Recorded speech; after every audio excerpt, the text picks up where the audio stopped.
ये एक चीज और मैं बताना चाहूंगा कि जो पुस्तकें हैं ये पढ़ने के लिए छात्र का लेवल भी अलग अलग होता है। ये एक व्यक्तिगत बात होती है। जैसे कुछ विद्यार्थी बिल्कुल न्यू कमर्स होते हैं, मतलब न्यू कमर्स का मतलब ये हुआ कि जो बिल्कुल नए होते हैं इस कंपटीशन की फील्ड में, जिनको सब्जेक्ट के बारे में बहुत ज्यादा नॉलेज नहीं होता, या यूं कहिए कि उसने शुरू भी नहीं किया। कुछ ऐसे विद्यार्थी होते हैं जो बहुत ही मिडिल लेयर में होते हैं, जो ऐसे भी नहीं होते जिसको कुछ भी नहीं आता, और ऐसे भी नहीं होते जो बिल्कुल ही आपके स्किल्ड हो या दक्ष हो या बिल्कुल कंप्लीट कर चुके हो, सारा कोर्स है वो बढ़िया तरीके से कर चुके हो। तो तीन टाइप के स्टूडेंट मैं मानता हूँ। कुछ ऐसे होते हैं जो बहुत ही न्यू कमर्स होते हैं, जिन्होंने बिल्कुल कुछ तैयार नहीं किया है।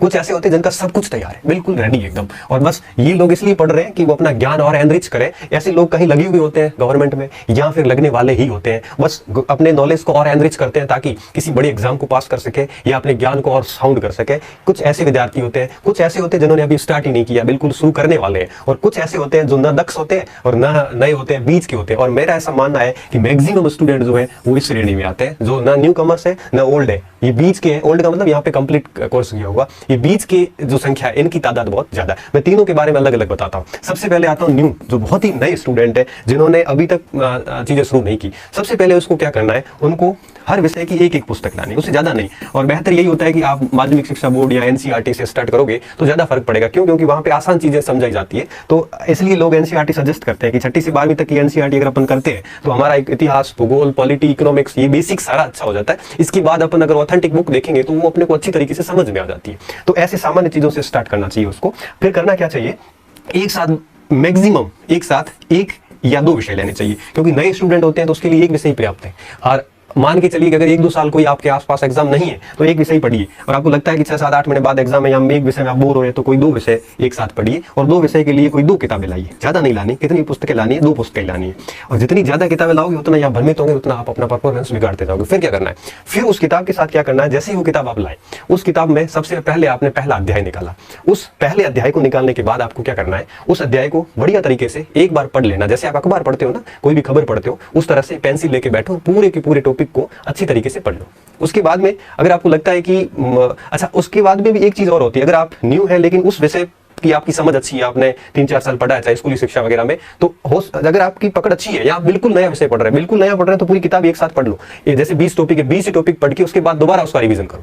तो अगर आपने थोड़ा बहुत पढ़ रखा है तो पहला पार्ट पढ़िए बढ़िया तरीके से। पढ़ने के बाद अगर पहले पढ़ रखा है तो उसी दूसरे टॉपिक को एक बार फिर वापस पढ़ लीजिए। तो दूसरी बार जब पढ़ोगे तो फिर क्या होगा, दूसरी बार जब भी पढ़ोगे तो आपको कुछ चीजें समझ में आनी शुरू होगी। जहां जहां समझ में आ जाता है वहां अंडरलाइन करना शुरू कर दो। ऐसे करके आप किताब को एटलीस्ट 1 से 2 बार करिए।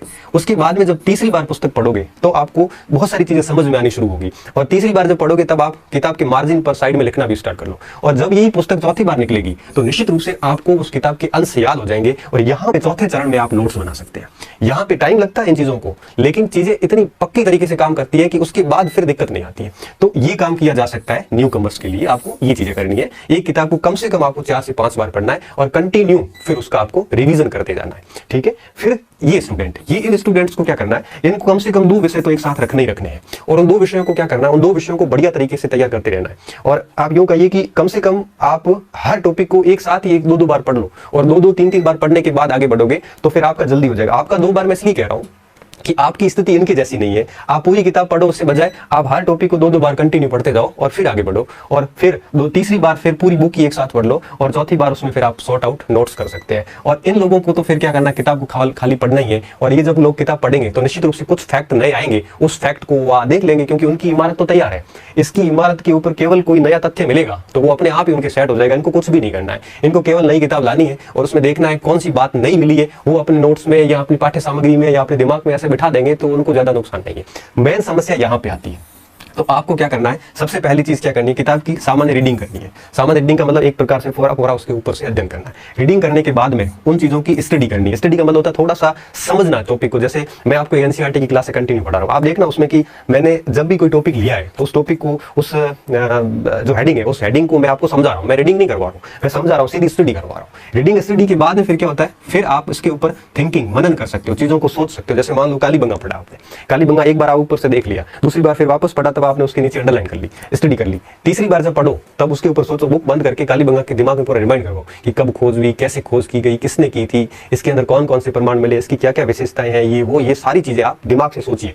जब आप ये सोचोगे तो बहुत सारी चीजें भूलोगे तो आप वापस चेक कीजिए। ऐसे आप तीसरे स्टेज पे मनन कीजिए। मनन करने के बाद में अगर आपके पास टाइम है तो आप रिटर्न अर्थात नोट्स भी बना सकते हैं शॉर्ट में।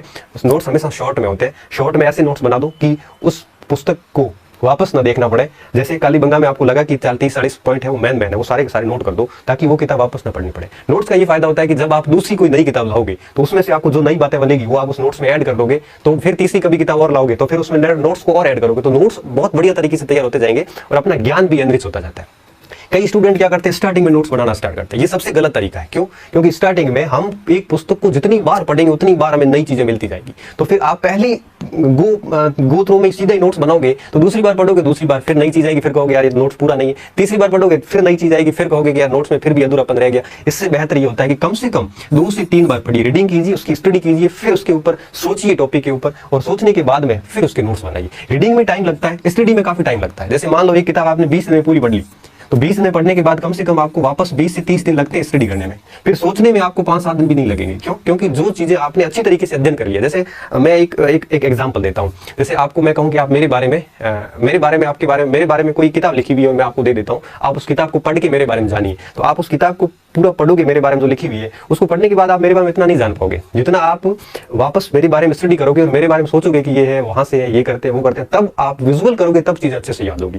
और जब रीडिंग और स्टडी होती है तो टाइम लगता है, थिंकिंग में टाइम भी नहीं लगता, और ये चीजें यहाँ पे जो है ये आपके मन मस्तिष्क में सेट हो जाती है। और यहाँ पे अगर हम क्या करते हैं, हम रीडिंग स्टडी तो ठीक है कर लेते हैं, फौरी फौरी पढ़ते जाते हैं, 20-20 बार पढ़ लेते हैं, लेकिन उसके ऊपर बिल्कुल नहीं सोचते। जब तक टॉपिक के ऊपर सोचेंगे नहीं तब तक वो टॉपिक पूर्ण रूप से हमारे को फल देने वाला नहीं। हम कहते हैं ना परीक्षा में हमारी गलती होगी, गलती नहीं है, दरअसल हमने उस टॉपिक के ऊपर कभी सोचा ही नहीं था, हमने केवल किताब पढ़ते ही गए। तो कृपया करके पहले किताब को फौरे फौरे तौर पर रीडिंग मारे, फिर उसकी 2 से 3 बार स्टडी करें अच्छे से। स्टडी का मतलब ये होता है कि कोई भी पैराग्राफ लेके उसको सोचिए कि उसके अंदर क्या लिखा, उसका सार क्या है। आप मेरी एनसीईआरटी की क्लास देखना, मैं आपको यहाँ पे स्टडी करवा रहा हूँ। मैं आपको, जैसे कल अपन ने बात की थी पिछले लेक्चर में कि विहार क्या थे या संघ क्या थे या बुद्ध का जीवन क्या था, हमने पूरे इस बोर्ड पे वो स्टडी कर ली उसकी। तो इस प्रकार से स्टडी 2-3 बार कीजिए, उसके बाद में उसके ऊपर सोचिए, सोचने के बाद में आप शॉर्ट में नोट्स कर सकते हो, और उसके बाद में आप कंटिन्यू उसका रिवीजन कीजिए। अगर आप इस चरण को फॉलो करोगे तो निश्चित रूप से एक बार टाइम लगेगा, लेकिन ये चीजें ऐसी तैयार हो जाएगी, फिर आपके लिए दिक्कत हो जाएगी कि कौन सी नौकरी ज्वाइन करूं, ये कंडीशन आ जाती है। अगर आप शॉर्टकट सब कुछ करना चाहते हो तो जीवन में कुछ भी नहीं होगा। कोई भी एक पुस्तक इन 5 चरणों से गुजरती है तो कम से कम उसको 3 से 4 महीने लगते हैं, कोई भी एक पुस्तक। और मैं मानता हूं टोटल 6 जनरल स्टडी में 6 ही भाग है, ज्योग्राफी, हिस्ट्री, पॉलिटी, इकोनॉमिक्स वगैरह 6 ही भाग है। 6 में से 4 बड़े अहम है। इन 4 भाग के ऊपर अगर ये 3-3, 4-4 महीने दिए जाए तो निश्चित रूप से 1-1.5 साल के अंदर ये सारा मटेरियल बढ़िया तरीके से रेडी हो जाता है। और फिर क्या होगा कि अगर ये चारों तैयार हो गए तो फिर आप कोई भी एग्जाम में बैठोगे तो आपको बिल्कुल परेशानी नहीं होनी पड़ेगी। बस सिलेबस देखना ही पड़ेगा कि कौन से टॉपिक शेष रहे हुए हैं जो मैंने नहीं किए, वो ही करने पड़ेंगे, बाकी तो सारा ऑलरेडी आपका तैयार होगा। तो कृपया करके आप अगर मिडिल के हैं चाहे आप न्यू कमर्स हैं, आप टॉपिक बुक्स लीजिए। अगर आपने बिल्कुल नए हैं तो आप पूरी किताबें पढ़ डालिए। अगर आपने कुछ पढ़ रखा है तो एक एक टॉपिक को आप इन 5 चरणों से एक साथ गुजर सकते हो। जैसे ये किताब में मान लो 20 टॉपिक है, तो पहले टॉपिक की रीडिंग कर लो, 2 बार स्टडी कर लो, फिर सोच लो, फिर उसके बाद नोट्स कर लो। फिर दूसरे टॉपिक है, ये दूसरे टॉपिक के 5 चरण कीजिए, फिर तीसरे टॉपिक के ये 5 चरण कीजिए। आप अगर मिडिल में है तो ये टॉपिक वार भी ऐसे कर सकते हैं। अगर आप बिल्कुल न्यू है तो पुस्तक वार ऐसे कीजिए कि 15-20 पार्ट है, पहले अच्छे से रीडिंग कर लो, फिर उसकी 1-2 बार स्टडी कर लो अच्छे से, और उसके बाद में उसको थिंकिंग, मनन कीजिए उसके ऊपर। जितना ज्यादा मनन होगा और जितना ज्यादा रिवीजन होगा, सफलता के 2 मूल आधार है। 100% एक्यूरेसी आएगी, एक सिंगल सवाल गलत नहीं होगा परीक्षा में अगर आपके पढ़ा हुआ आया है तो थिंकिंग और रिवीजन, ये 2 चीजें बहुत ज्यादा जरूरी होती है, जो कि हम नहीं करते। मैंने देखा विद्यार्थी क्या करता है, विद्यार्थी किताब लाता है और फिर ठीक है पढ़ता जाता है, उसको खुद को नहीं पता वो क्या पढ़ रहा है। उसकी हालत ये होती है कि वापस जब 2 घंटे किताब छोड़ के वापस किताब पकड़ता है, उसको देखना पड़ता है कि मैं पढ़ कहाँ रहा था। ये स्थिति है हमारी। हम पढ़ते जाते हैं, पागलों की तरह देखते जाते हैं, पता नहीं कुछ समझ में आ नहीं रहा है। हम केवल रीडिंग ही करते हैं पुस्तक की, भले 20 बार रीडिंग कर लोगे कोई फर्क नहीं पड़ेगा। कम से कम आप एक बार, देखो अखबार की स्टडी नहीं करते, हम रीडिंग करते हैं, न्यूज पढ़ के छोड़ देते हैं, हमें नहीं पता कौन से दिन क्या न्यूज आई थी।